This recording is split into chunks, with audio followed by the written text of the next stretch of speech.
Hello and welcome back to the Mind and Money podcast. I'm Sherry, a financial coach. And I'm Val, a financial planner. And today we are talking about two topics that relate very well together and are very hot topics right now. One is underconsumption and the other one is the Project Pan. You got it. Tell me about Project Pan.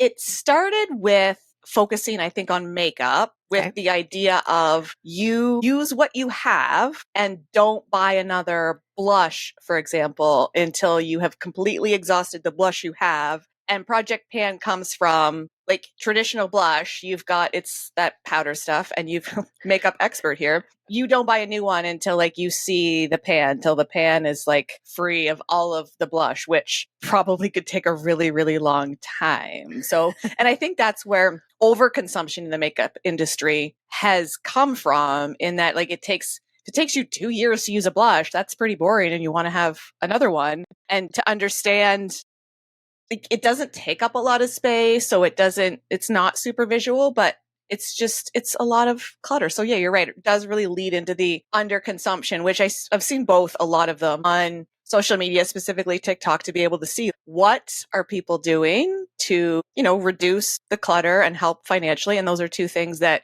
I'm both super in support of. And we were talking about this before we began, but the benefit to everyone, but then in specific, of course, our special little brains. One thing that I know I find when I use something up or see the pan, which blush was a good example that hit me in the feels because we'll dive into it in a minute. But when I do use something up and I'm like, ooh, like that is a satisfying thing to use something up and create space. The dopamine hit off of emptying a product and like getting rid of it in your space, it's kind of like a double hit, because the first hit is, oh, I've used this up. Mm-hmm. And then the second one is I get to get rid of this, like throw it out, recycle it, whatever. So it's less clutter in your space. Yeah, the underconsumption trend, like I don't support the no buy weeks. No buy weeks I can get behind more than no buy like months and years, especially for ADHD brains, because when we try and do something for an extended period of time and in an extreme, that like leads us to resist it, and often resist it in a much polar opposite way. So being just able to focus on buying less and buying more intentionally. So like the low buy week, month, year, don't buy something until you're replacing something that you've either finished or you're very close to finishing, and just focusing in on intentional spending and spending that brings you joy. I started with a new client recently and I fucking love what she said. I asked her, like, outside of specific financial goals, like pay off X amount of debt, or like what are the things that she'd like to do in the next few months? And one of the things she said is she wants to be more intentional with her spending for like 85% of her spending. Mm-hmm. And then she said the other 15%, she wants that spending to be, that's maybe outside of plan a little bit, to be on things that bring her absolute fucking joy. I'm just like, I love that, because we're never going to adhere 100% to a plan. That's just not how life works. Right. But if you're spending outside of your plan, having it be something that, you look at it or you go to the thing and you're ecstatically happy. Yes. That's just like, that's goals right there. I love that. Setting parameters, and then within those parameters, getting to be free. Yep. Okay.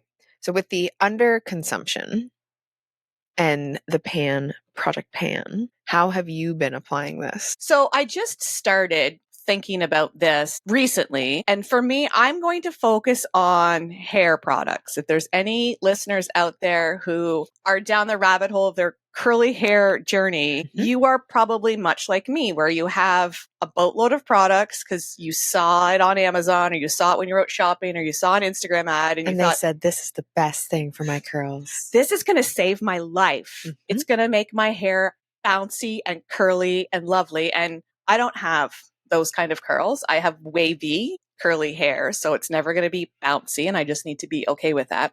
But I was looking at the amount of stuff that I have. It's just like, this is too much. And some of it didn't work for me. So I started to give some of that away. Doesn't that feel good? It feels so good. And especially too, like I have a friend with curly hair who has completely differently structured hair than me. She has the tight curls. She has thick hair. So a lot of the things that don't work for my hair will work for her. So being able to give that away to help her and also help me. I think it helps me even more because it just feels good to get rid of it and free up space. And I can't wait until I have like one shampoo and one conditioner. It's going to be lovely, but it's going to take me a while to get there because I've accumulated a lot of stuff. So I want to hear the blush story.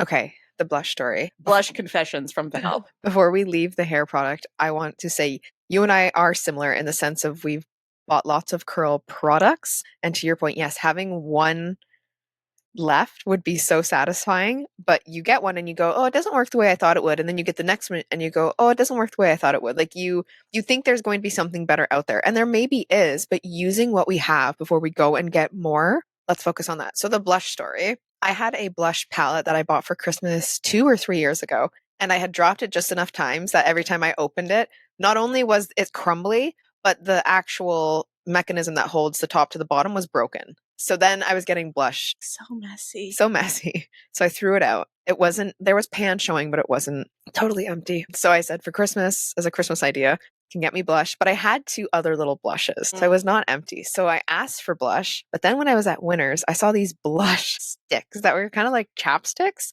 There's 3 in a pack. And I bought 2 packs because they were different colors. I know. When it comes to blush, can you even tell any difference from the different colors? I can. I don't think that you actually can, but well, they're not pinks. Like some of them are more bronze. And then did you get blush for Christmas? Yes, I did. So you're going to have to be blushed up. Like I was trying to think of, there's somebody who like does makeup in extreme way. That's the level of blush that I want to see. Like drag queen blush. I've got to go drag. I want to see, like, I want to be able to tell. I want to know where exactly you put it. With the sticks, I want to see just like 2 or 3 stripes and don't blend it in. So this morning I'm putting the sticks on and I thought to myself, at this rate, essentially chapstick rate, these are going to take forever to finish. And I have 6. I did give one away to a friend. I tried to make her take 2, but I'm going to send pictures of them to my sisters and say, I have selected the 3 that I enjoy. Someone else take these, because then like they're probably going to dry out. So you're trying to burden your sisters with an excessive amount of blush that's going to take years to use up. Although for funsies, let's circle back to this conversation in 3 to 5 years. I want to encourage you, because this is something I'm starting to do too. I started it with like my most recent bag of coffee beans, but I want to start it with like my cosmetics and hair products too. Is like putting the date on them to see like how long does it take me to use this? Oh, that's so fun. And I think it will help a little bit with like time blindness, but I also think it's going to help me focus more on underconsumption, because if I know, this moisturizer takes me 2 months to use up, it'll also help me. I just showed Val my cosmetic or my like skincare products, and I don't wear makeup like very, very. I wear it very, very rarely. Can I interest you in a blush? No, you cannot. Even if I do wear makeup, I do not wear blush because I basically have the makeup techniques of like skills of a toddler. Blush isn't for me. And yeah, I am naturally rosy, but I just showed Val my skincare in a judgment-free space. And I buy products from The Ordinary because it's low cost. And I found that buying something that was more economical to purchase, I was actually using an adequate amount of it, because before I was buying a higher end price skincare and I was being very, very stingy with it. And then realized that when I was trying to use it up so that I could start the new stuff, I'm like, oh, this is the level of skincare I'm probably supposed to use, because now I can see its impact on my skin. So The Ordinary, every November, they have a sale. So I stocked up in November. So my skincare drawer is popping right now, but writing the dates on them and being able to track how long it takes me will help me next November when I'm buying. And I have the space to store it. And I think it was 23% off. So if I can save 23% and I'm putting a little bit of money away each month to make that larger purchase, then for me, I still think that I don't think that falls into overconsumption, because I'm still only buying the products that I specifically use, not like 6 extra types of products. So it's just multiples of the ones that I do use. So I would say that ties in with when we stock up on essentials. Yes. Right? Kind of. If I didn't have a lot of space, or if I didn't have the money to do it, I wouldn't do it. But then ultimately, I saved 23%.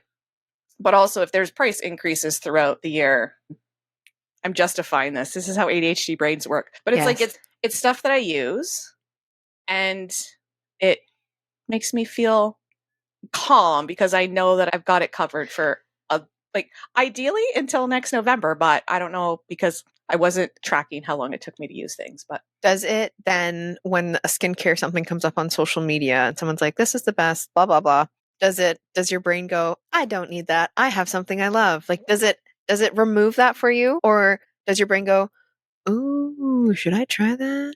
I think it's a combination. I think it goes to like, ooh, but then no, don't need it because I have products that I need. So it doesn't stop me from that initial ooh. Right. But it does put the pause. Yeah, it helps me because I'm like, I'm good. I don't need that. And I know what it feels like to have multiple things of skincare, and it just feels a lot and overwhelming. Yes. And so yeah. And I think one of the things is like, then how do you get started with either of these? And I found an article yesterday. It says like, take a picture of all the things that you have. So I think what I'm going to do is, because I'm focusing on hair care, is take all of the products of the same, like all the shampoo, all the conditioner, combine them up together, take a picture, and then just see what. And I also saw somebody on social media when they were sharing about it is they had all their stuff in a bin, but then they also kept a bin for the things that they had emptied. So it could really help them see, I'm not going to do that because I'm going to get rid of that. But to be able to compare where you started to where you are in, 3 months, 6 months. Okay. Yeah. Okay. And also to start this, I cheated a little bit because I have 2 curl creams and I just mixed them together. That feels good. Get rid of one. I was going to ask, because this is top of mind, do you find you use more to use it up? Maybe a little bit. Yeah. Not obviously. But with maybe a little bit more with shampoo conditioner, but not with a curl cream because my hair is so thin. If I use more, it'll just look like a drowned rat. Yeah. But honestly, I've come to the realization that there's no perfect product out there that's going to make my hair be something that it's not. And I think that's really the core of diving into both Underconsumption and Project Pan, is that there's no miracle thing out there despite what social media tells us. So really leaning into that and understanding. Maybe the universe, once you create space, will send you the ordinary for your hair. Because like the ordinary you've nailed down for your face. So they do have hair care. Stop. That's not what I meant. But they do. Maybe. Because I do have some, and I do have some on my Amazon card, and I've been really good at the save for later. Like find something I'm interested in, save for later. And I also like the fact that then it shows you if there's a price change or a price decrease. I did go through my save for later over the Christmas break and deleted a whack of it. Oh, that feels good too. Even though it's not physical stuff, it's like stuff that's taking up a little section of our brains. Yes. It's clutter. Yeah. A little clutter. And that's another benefit of both Project Pan and Underconsumption is it reduces the clutter. And if we reduce the physical clutter in our space, it helps us reduce our mental clutter too. So as somebody who really knows out of sight, out of mind, a lot of the things that I use regularly and I want to use regularly have a space on a horizontal surface. So fewer things, more free space on horizontal surfaces. And also like there's the environmental impact too, right? Like people who want to improve the environment, they'll often go out and like buy these new things because they're environmentally friendly and then throw away the old stuff. But you're throwing that out when it might not be the best choice for the environment, but using it is the best choice versus like just putting it in the garbage, unless it's super toxic and you're allergic or something like that. Like use up what you've got is like for the environment, but also for your pocketbook too. And I think as an ADHDer who like it depends. Some of us are really rule followers. Yes. And when you say, I'm not going to buy something until I use up this, and this, being so stringent on rules, if that's where you fall into, can really be helpful versus like not really having any spending hard and fast rules. I would also say knowing where it is and knowing what you have, because there was so much product that I had from years ago just in this random cupboard. I went through and got rid of a lot of it. But to your point, like taking a picture of it, knowing what you have, huge. I have a bag. Found some shampoo and conditioner in a random bag with like travel stuff and little samples. So sometimes I'll order the ordinary stuff from Sephora because then I can use Rakuten and get cash back. And then Sephora always sends samples too.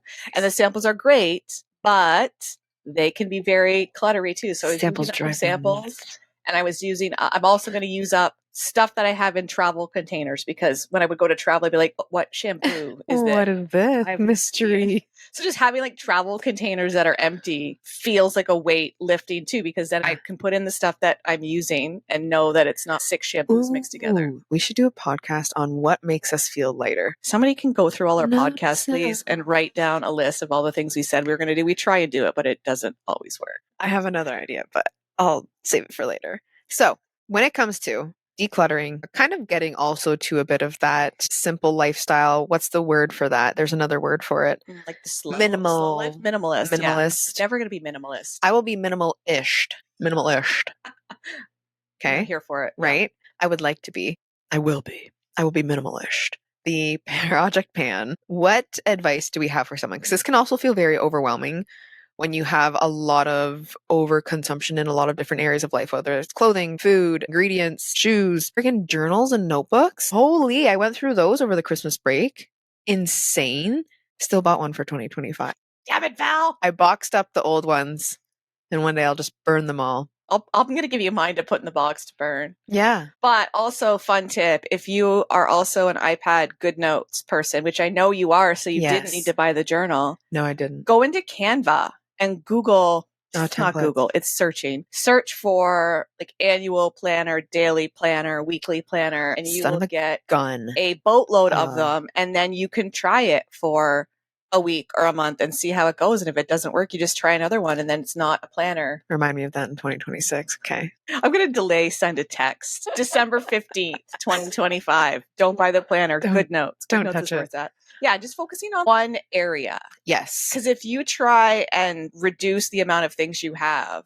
Again, it's that extreme, and then we binge back to the other extreme. Yeah, pick one area to start with. So maybe it's skincare. Maybe it's just as simple as blush. Yeah, I was about to say one area or one item. Like, well, something that's not toothpaste, unless you're really close to the end of your toothpaste, like something that gives a closer dopamine hit. Yeah. You know what I mean? Yeah. Like if we're choosing ingredients, I don't know. Well, that's one thing that came up too in my search was pantry items or freezer stuff. Like food can apply here as well. Like what's something that's you feel cluttered, whether that's in your fridge or your freezer or your cupboard or your bathroom cupboard, and what item or genre of items could you focus on first to reduce? Not as hardcore as like the hair care products, but I also have been really thinking lately about I don't want to have to think so much about my clothes. Like I want to be able to just go and get a t-shirt off of my t-shirt pile and not be like, is this t-shirt okay enough for today? And I'm like, well, which ones aren't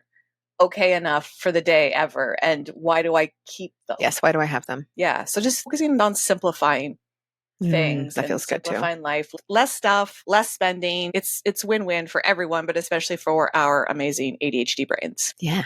I like it. Okay. Cheers to less shit in 2025. Yes. Less shit, more space. Thank you for being here. And don't forget to like and subscribe and come follow us on social media, which you can find in the show notes below. And we can't wait to see you next time on the Mind and Money podcast.